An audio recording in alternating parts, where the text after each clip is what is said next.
wala naman na kaming problema. Ganoon lang talaga kasi siyempre gusto manalo, competitive. Ang mali ko lang, in that moment sa situation yun, I wasn't thinking about the team.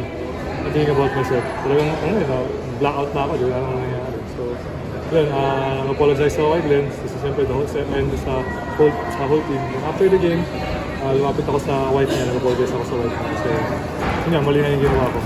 Pangit tignan di ba? So, yun.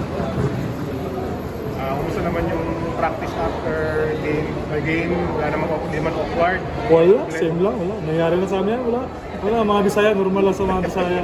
After no, kalokohan pa rin. Kaya yung mga sinasabi ng ibang tao parang normal lang hindi mo pinaniwalaan. Kaya mo sila magsalita. Basta kami nag-yun. Okay naman kami, wala kaming problema. Pwede mo rito ba na yung nangyari, magiging distraction for the rest of the series? Knowing na yun, naging usapin siya sa social media ng mga fans. Hindi naman. Siguro saglit nung game mismo. Pero after, hindi na kasi okay naman na kami nag-learn eh. Hindi naman kasi kailangan palakihin pa di ba?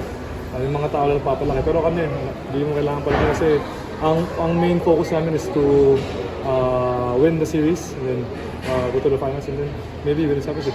Yun ang main focus namin. Kaya after nung nangyari, sa bench, nag-sorry ako sa kanya. Sabi ko sa kanya na nabigla din ako. So, yun, pero okay naman na kami. Lolokohan lang kami. Nakikita ka namin sa vlog ni Glenn.